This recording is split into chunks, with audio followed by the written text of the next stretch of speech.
যারা ময়দানে শুধু রাজপথে নামবে আর তাকবীরের আওয়াজ দিবে, এই তাকবীরের ধ্বনি শুনে বেঈমান বাংলা ছাড়তে বাধ্য হবে। বুঝেন নাই কথা? জন্য আওয়াজ কমায় রাখা যাবে না। 16টা বছর আপনারা আওয়াজ না দিতে ভুলে গেছেন না? কি ঠিক না? এখনো কি আওয়াজ কম দিবেন? জোরে আওয়াজ দিতে পারবেন না ইনশাআল্লাহ? আমি মাঝে মাঝে আলোচনায় বলি যে ইসলাম বিজয় হয়েছে বিমান, কামান, ক্ষেপণাস্ত্র, পিস্তল, বুলেট, রাইফেল দিয়া না। ইসলাম বিজয় হয়েছে দুই পদ্ধতির মাধ্যমে। এক হলো ইমানি পাওয়ার, দ্বিতীয় হচ্ছে ইমানি পাওয়ার দিয়ে তাকবীর, দ্বিতীয় হচ্ছে উত্তম ব্যবহার। আজ যদি বাংলার জমিনে যদিও স্বৈরাচার পালিয়েছে, নাস্তিক আর মুরতাদ ইসলাম বিদ্বেষী এখনো পালায় নেই। কথা বলেন না কেন? স্বৈরাচারের সহযোগী এখনো পালায় নেই। এখনো ইসলামের বিরুদ্ধে চক্রান্তকারীরা আছে না নাই? কোরআনের বিরুদ্ধে চক্রান্তকারীরা আছে না নাই? বাংলাদেশের বিরুদ্ধে চক্রান্তকারীরা এখন আছে না নাই? সুতরাং নতুন করে আপনাদেরকে আবারও জাগার প্রয়োজন হতে পারে। ওলামায়ে কেরামদের ডাকে সাড়া দিয়ে আবারও রাজপথে নামার প্রয়োজন হতে পারে। যদি নামতে হয় তৈয়ার থাকবেন তো ইনশাআল্লাহ। যদি ঘাম ঝরাতে হয় তৈয়ার থাকবেন তো ইনশাআল্লাহ। যদি রক্ত ঝরাতে হয় তৈয়ার থাকবেন তো ইনশাআল্লাহ। যদি জীবন দিতে হয় তৈয়ার কারা কারা দুহাত উঁচু করে আল্লাহরে দেখাও।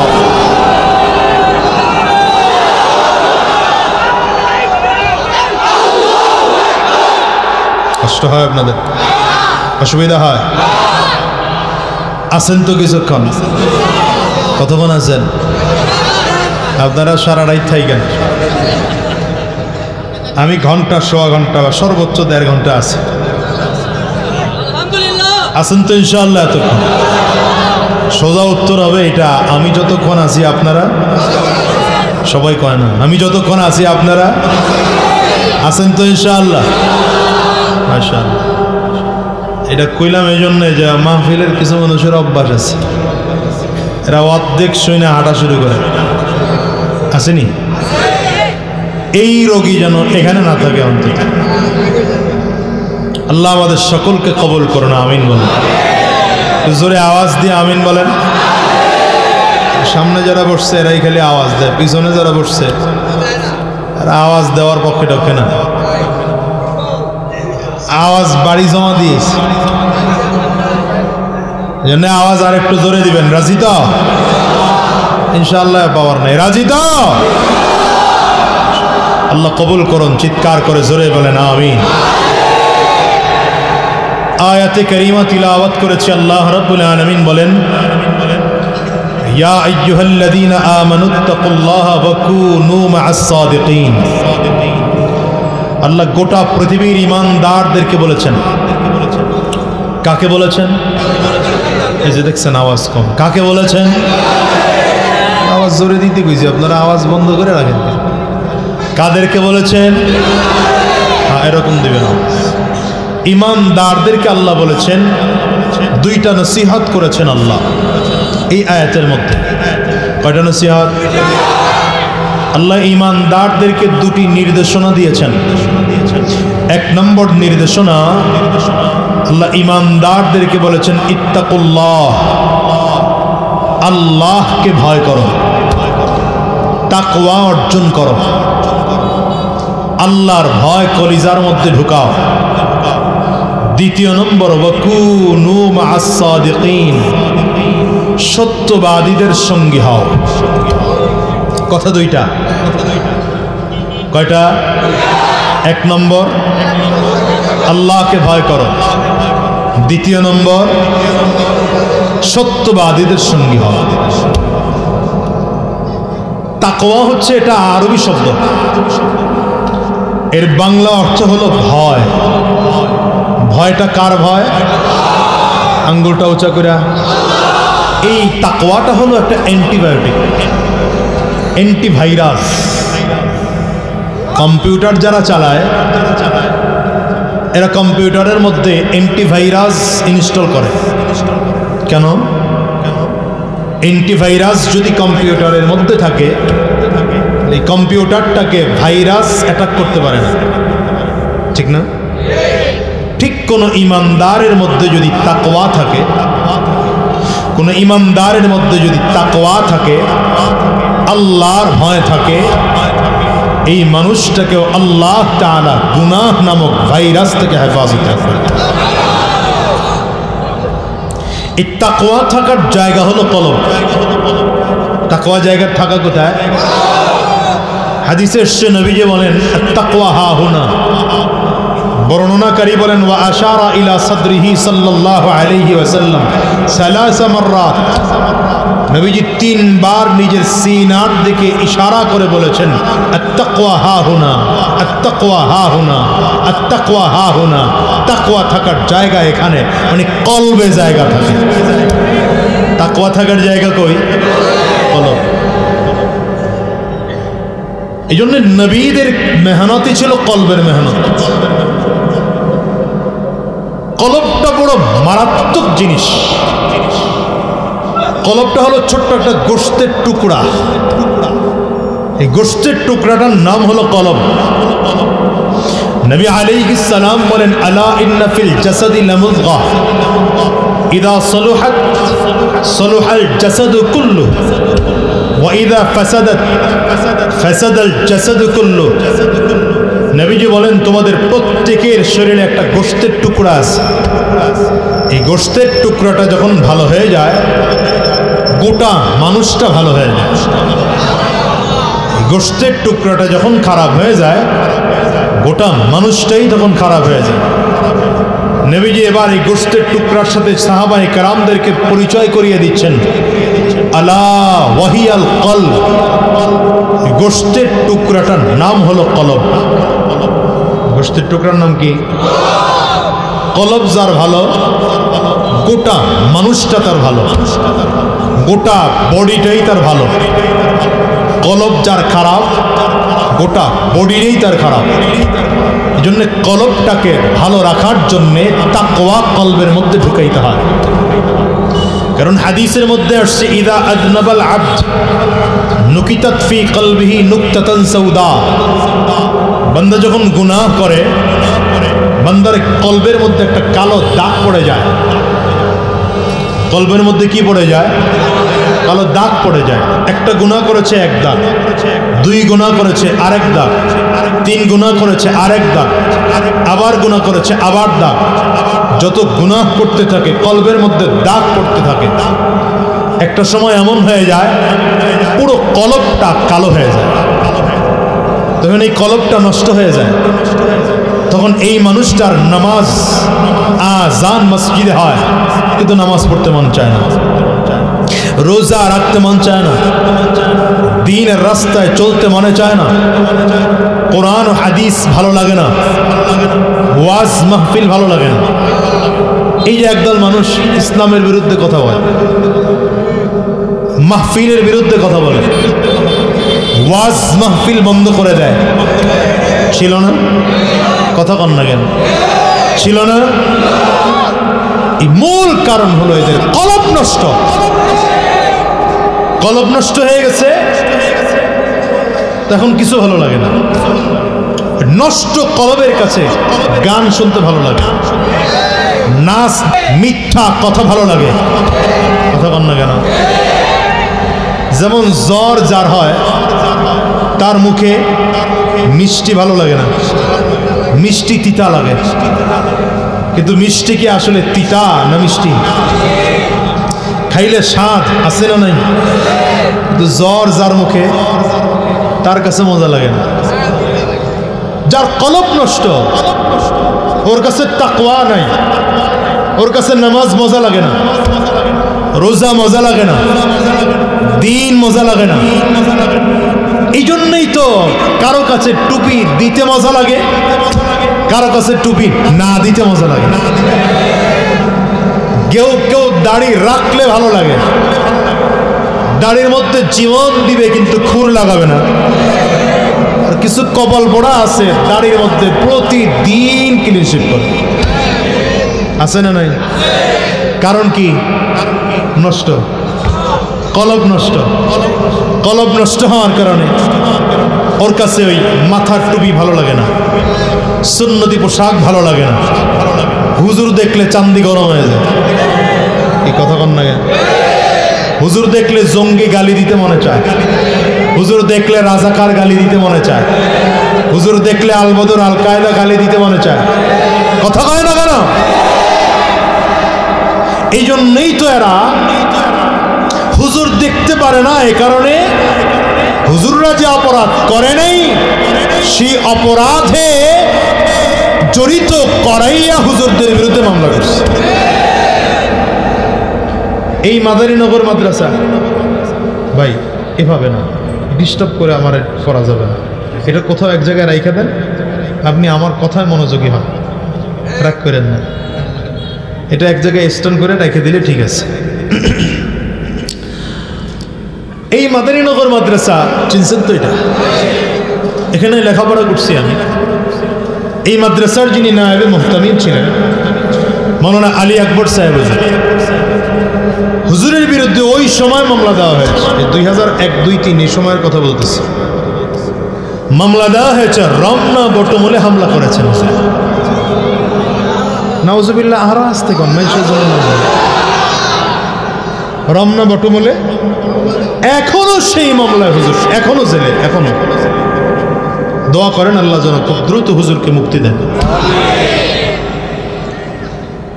মামলা দেওয়া হলো রমনা বটমূলে হামলা করেছেন। আমরা ক্লাসে একদিন হুজুরকে জিজ্ঞাসা করলাম, হুজুর রমনা বটমূলে আপনি গেছেন কে? হুজুর বলে গেছি মানে আমি তো চিনিওই না। যিনি রমনা বটমূল চিনেন না উনি রমনা বটমূলে হামলা করছেন, তার নামে মামলা দেওয়া হলো। আল্লামা খালিদ সাইফুল্লাহ সাহেব আজকে আলোচনা করছেন, তার বিরুদ্ধে মামলা দেওয়া হয়েছে। তিনি গুলিস্তানে ককটেল নিক্ষেপ করেছেন। আমি একদিন আইয়ুব সাহেবকে জিজ্ঞাসা করলাম, আপনি তো ককটেল নিক্ষেপ করছেন, তাহলে বানায় ঢানায় কেমনে আপনি জানেন? আমার কন্যা কয় আমি জীবনে ককটেল চোখেই দেখিনি।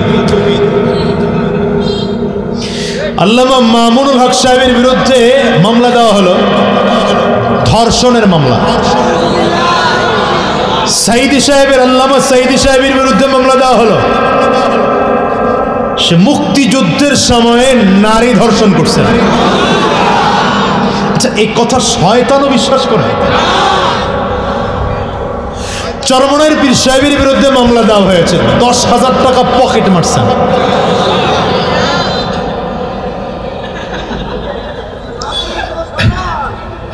শায়েখে চরমনাইয়ের বিরুদ্ধে মামলা দেওয়া হয়েছে, তিনি নাকি কোন এমপির মুখে ঘুষি দিয়ে দাঁত ফেলায় দিয়েছে।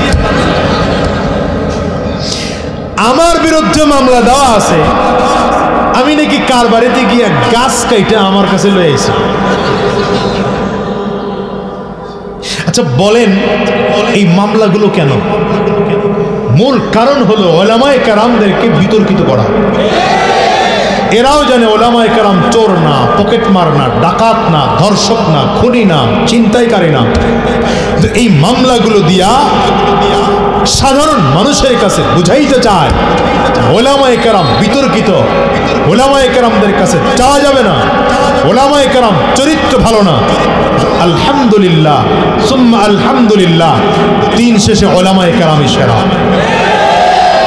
দিন শেষে ওলামায়ে কেরামই সেরা। তাকিয়ে দেখো, আজও শায়েখে চরমনাই ময়দানে রাজা বাদশার মতো করে কথা বলে। আল্লামা মামুনুল হক আজও রাজা বাদশার মতো করে কথা বলে। আমি তো বলেছিলাম, আরো আগে বলেছি, এখনো বলি, আল্লামা সাইদি সাহেবরে পারলে মরণের আগে একবার ছাইরা দেখতা। বাংলাদেশের এমন কোন মাঠ ছিল না যেই মাঠে তার জনসমর্থনের সমাগম দেওয়া যায়। যারা আমাদের বিরুদ্ধে চক্রান্ত করেছ, ষড়যন্ত্র করেছ, আলহামদুলিল্লাহ আমরা তো মাঠে এখনো কথা বলে বেড়াচ্ছি। আজ আমরা উঁচু কণ্ঠে কথা বলছি, আজ আমরা কণ্ঠে জোর দিয়ে কথা বলছি, কিন্তু তোমরা যারা মামলা দিয়েছ, রায় দিয়েছ, হামলা করেছ, কলা পাতার বিছানায় ঘুমাইয়া তোমরা বাঁচতে পারো নাই, লুঙ্গি পরে দাড়ি কামাইয়া কলম লাগিয়ে বাঁচতে পারো নাই, নৌকায় চড়া বাঁচতে পারো নাই। মামার দেশে পালাতে হয়েছে, মামার দেশে পালাতে হয়েছে। হাত উঁচা করে বলো ঠিক কিনা?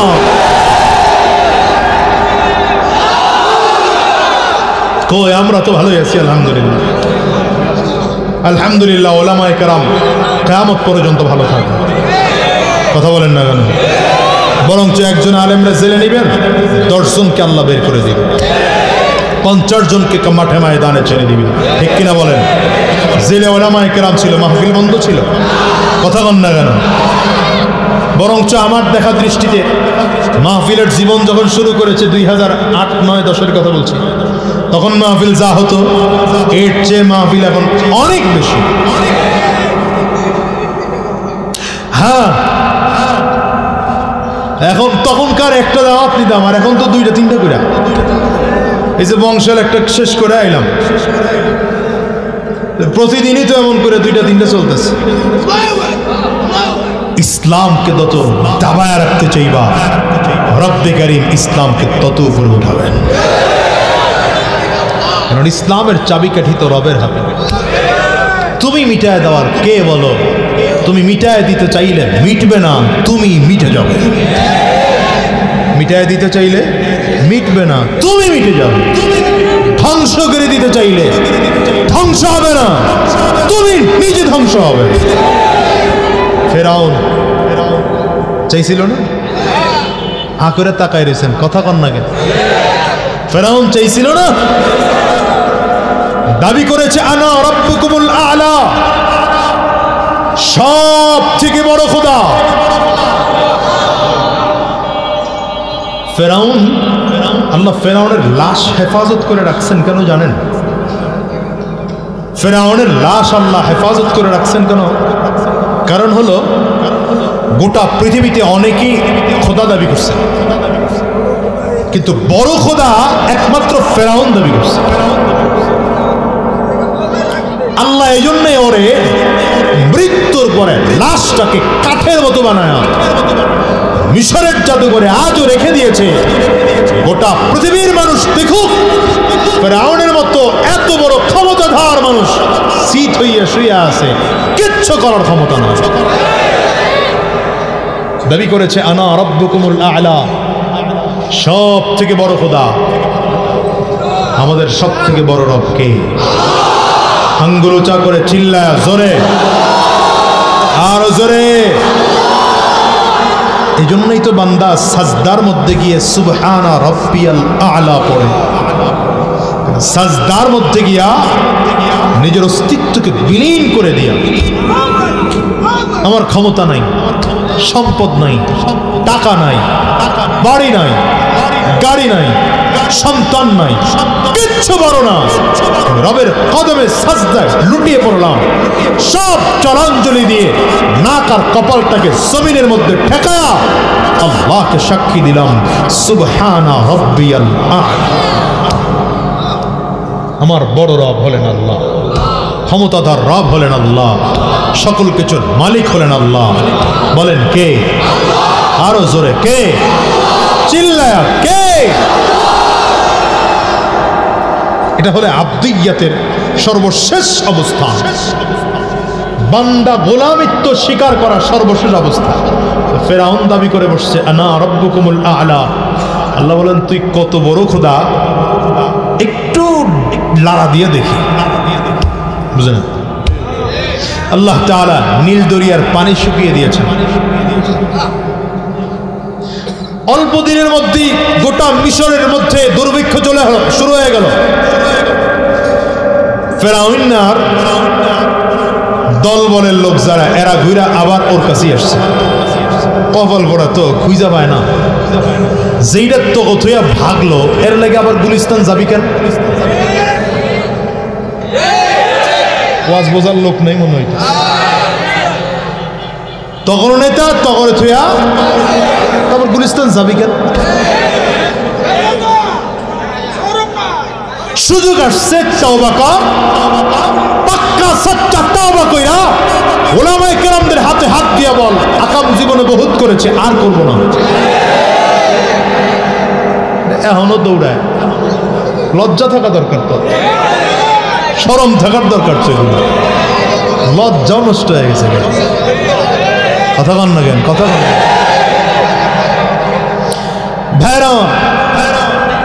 তো এরা সব চলে আসছে ফেরাউনের কাছে, এসে কয় খোদা পানি শেষ হয়ে গেছে, দুর্ভিক্ষ লেগে গেছে, পানি এনে দেন। ফেরাউন আজকে চলে যাও, আগামীকাল আসবে। ওর বাপ দাদা 14 গোষ্ঠীর ক্ষমতা আছে পানি দেওয়ার। পরের দিন লোকজন আবার আসছে, পানি দেন। আজকেও চলে যাও, আগামীকাল আসবে। 2 দিন হয়ে গেছে, তৃতীয় দিন আবার আসছে, পানি দেন। ফেরাউন কয় আজকেও যাও, আগামীকাল আসবে। কয়দিন ঘুরাইছি? 1 দিন 2 দিন 3 দিন ঘুরাইলে হঠাৎ করে একজন ডাক দিয়া কয় ফেরাউন আগামীকালকের মধ্যে যদি পানির ব্যবস্থা না হয় আপনার খোদাগিরির 12টা বাজাবে। ফেরাউন ভয় পেয়ে গেছে, আসলেই যদি পাবলিক খাবে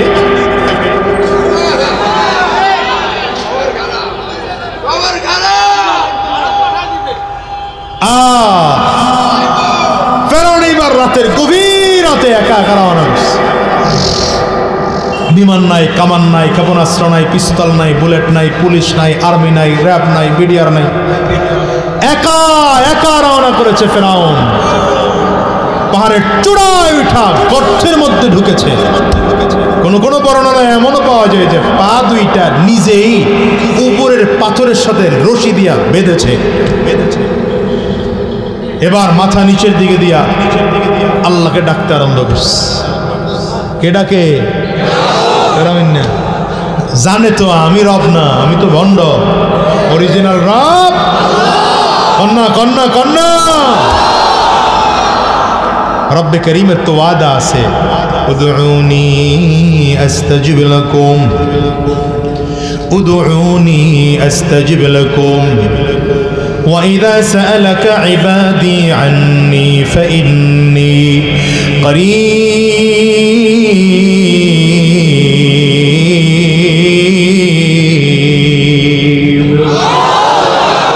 রব্বে করিম বলেন গোলাম মুসিবতের মধ্যে পড়ে গেছো, বিপদের মধ্যে পড়ে গেছো, আমি আল্লাহ তাআলাকে আল্লাহ বলে একবার ডাক দাও, আমি আল্লাহ তাআলাকে ডাকো, ডাকের সাড়া দেব। এই গোলাম তুই কি জানো আমি আল্লাহ তাআলাকে ডাকলে আমি আল্লাহ তাআলা এমন কাছে এসে দাঁড়িয়ে যাই, আমার বান্দার ডাকের সাড়া দেওয়ার জন্য দূরে থাকি না, কাছে এসে দাঁড়ায় যা। সেই মালিককে জোরে বলেন না। দুনিয়ার কেউ যখন শোনে না তখন শোনেন কে? রাতের গভীর গোটা পৃথিবীর মানুষ সব আরাম করে ঘুমাইতেছে, আল্লাহর একদল গোলাম আছে যারা রাত্রিবেলায় ঘুমায় না, ঠান্ডা পানি দিয়ে ওযু করে যায় নামাজ কিবলামুখী করে বিছাইয়া নামাজের মধ্যে দাঁড়িয়ে যায় আর ডেকে বলে মালিক।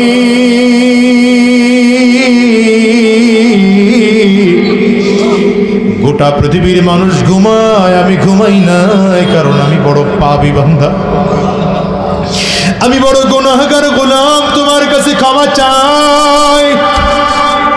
আমি অপরাধ করে ফেলেছি, দুনিয়ার মায়ায় পড়ে অন্যায় করে ফেলেছি, অন্যায় করে ফেলেছি, এখন ক্ষমা তুমি ছাড়া কেউ করতে পারবেন। আল্লাহ তুমি মাফ করে দাও। বান্দা যখন গভীর রাতে উঠে আমার মালিকের কাছে চোখের পানিগুলো ফেলে ফেলে ফেলে ফেলে কান্না করে, আমার মালিক বলেন রে গোলাম, বান্দার চোখের পানি আমি সহ্য করতে পারি না। আমার বান্দার কোন চোখের পানি যদি টপ টপ করে করে পড়তে পড়তে নাকের ডগায় চলে আসে, আমি আল্লাহর কুদরতি অন্তরের মধ্যে জোশ এসে যায়, আমি আল্লাহ তাআলা সাথে সাথে বান্দাকে বলে দেই রে গোলাম আর কান্না করা লাগবে না রে গোলাম, আমি আল্লাহ তোর জিন্দেগীর সব গুনাহগুলো মাফ করে দিলাম। কান্না করলে হয়, কান্না করলে কলব সাফ হয়, কান্না করলে কবরের আযাব থেকে মুক্তি পাওয়া যায়, কান্না করলে আমার বান্দার রবের প্রিয় বান্দা হওয়া যায়। এই জন্য গোলাম রে, নবীজি বলেন বেশি বেশি কান্না করো, বেশি বেশি কান্না করো। কোরআনে রব্বে কারীম বলেন ফালইয়াযহাকু কালিলা ওয়ালইয়াবকু কাসীরা, হাসবে কম কাঁদবে বেশি, কারণ বেশি হাসলে তুমিতুল কলব, বেশি কান্না করলে বেশি হাসলে কলবটা নষ্ট হয়ে যায়, কলব মরে যায়। বেশি বেশি কাঁদবে, কলব জিন্দা হবে, আমলের স্পৃহা তৈরি হবে, রব্বে কারীম খুশি হবেন। সাবধান সাবধান, দুনিয়া পাওয়ার জন্য কান্না করো না রে ভাই, ক্ষমতা পাওয়ার জন্য কান্না করো না। আল্লাহর কাছে যদি চাও গুনাহ থেকে মাফ পাওয়ার জন্য আল্লাহর কাছে কান্না করো, জান্নাত পাওয়ার জন্য আল্লাহর কাছে কান্না করো, জাহান্নামের আযাব থেকে রবের কাছে কান্না করো। আর বলো মালিক দুনিয়ায় কান্দায় না, আল্লাহ কবরে কান্দায়ও না, কবরে কান্দায়ও না, দুনিয়াতে নৌকা দিয়া আখিরে কাঁদিও না, জাহান্নামে আগুন মাবু সইতে পারবো না,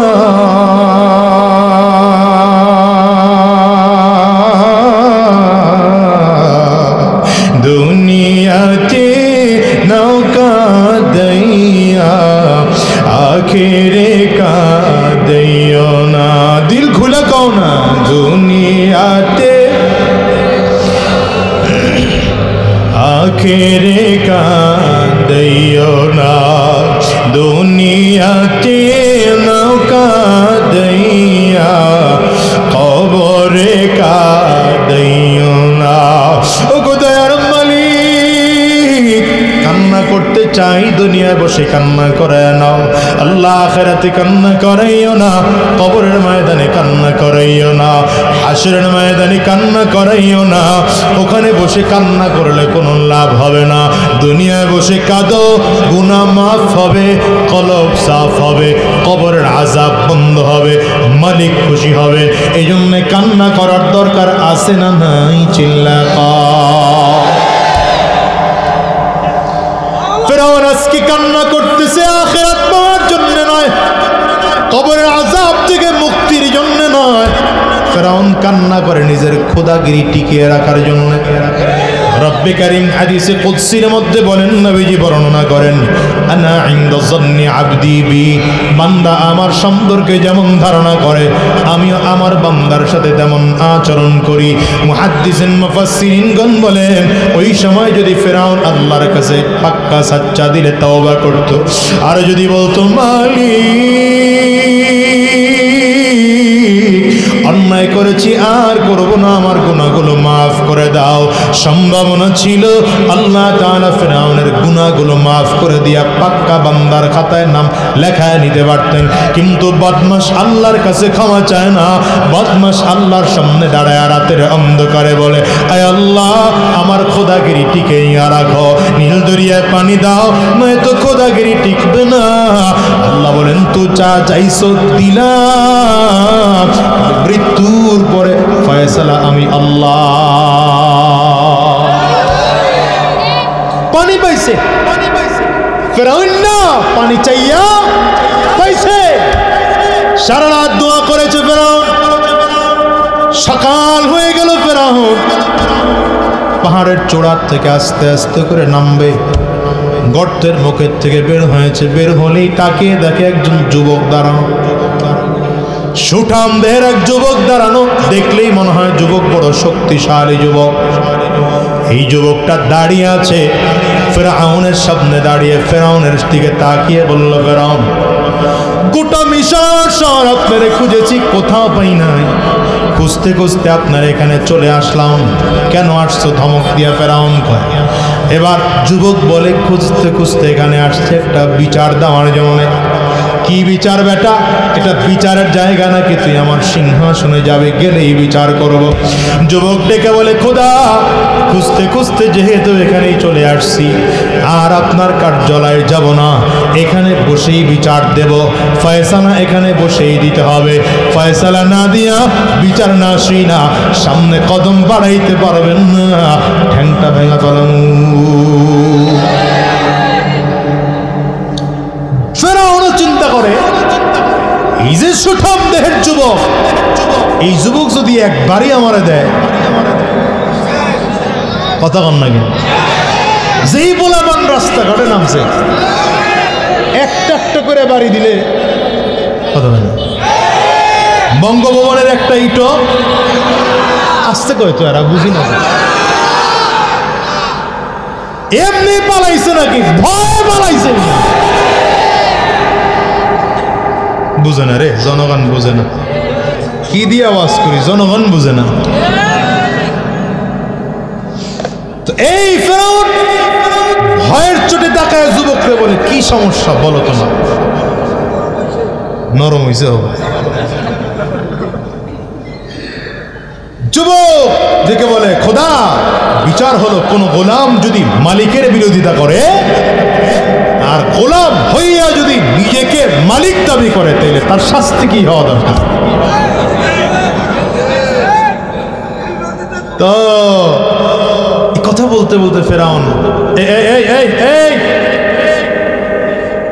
বেরোইতে হবে, বেরোইতে হবে, বেরোইতে হবে, একদম একদম একদম রেডি কাস্টমার পাইছে।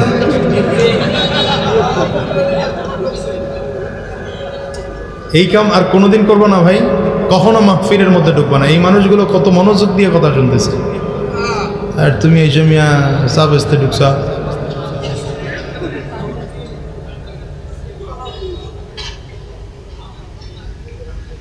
আরো আরো আরো দূরে, নিরাপদ দূরত্বে। হ্যাঁ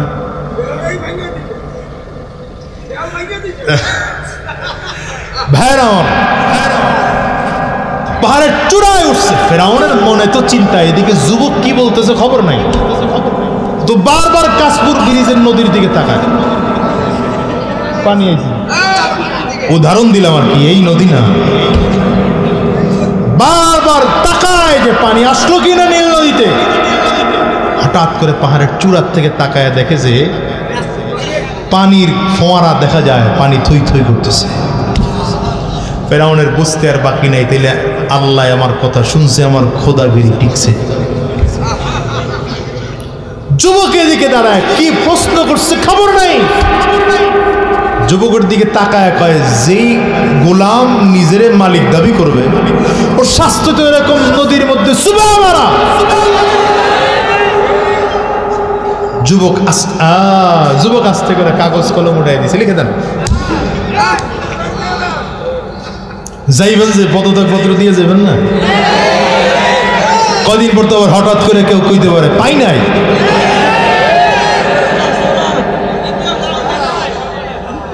বুঝে ঘটনা তো জানা আপনাকে, খালি 24 লগে মিলাই দিতেছি।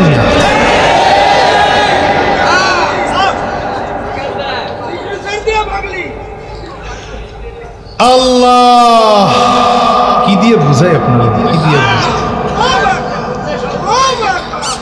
ফেরাউন এবার লিখে দিছে নিজের হাতে, নিজের হাতে লিখছে, কোন গোলাম যদি মালিকের বিরোধিতা করে, গোলাম হইয়া যদি নিজেকে মালিক বলে দাবি করে, তার শাস্তি হলো পানির মধ্যে চুবাইয়া মারা।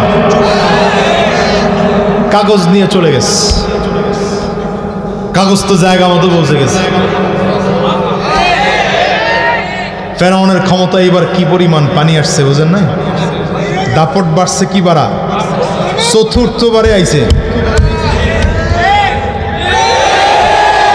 বুঝেই না, কথাই বুঝে না। কত নম্বরে আইছে? প্রথমবারে দেখি চুরি করে কোন কায়দায় ভোট আরেকজনেরটা নিজে দিয়া, পরের বারে দেখি এভাবে হয় না, পুলিশরাকে একটু সহযোগিতা করো, বুঝলেন? দেখেন নেই ওই সময়ের পুলিশটা তেল তেলা আছিল চেহারা দিয়ে খালি। আমি কয়েকদিন আগে এখন দাঁড়ায় দাঁড়ায় আমি ওই যে আমার গাড়ি চালাইছে ওরা জিগাই কিয় তোমার সিগন্যাল মিগ্রান দেয় না, না হুজুর তেল নাই গা, এবার চেহারায় তেল নাই সিগন্যাল দেয় না। 1 লক্ষ নতুন করে কর্মস্থলে যোগদানই করে না, এগুলো কই কই?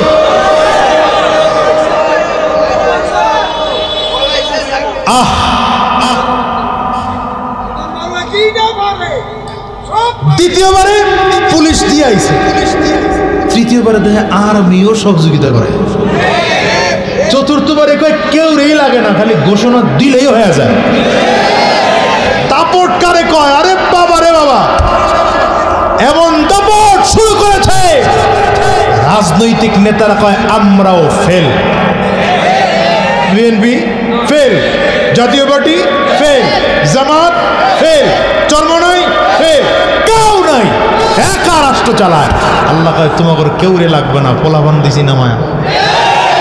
18 বছরের পোলাবান, 15 বছরের পোলাবান স্কুল কলেজের লেখাপড়া বন্ধ করে রাস্তায় নেমেছে, এমন নামা নেমেছে দুপুরের খানা পাকাও ছিল না খাইয়া।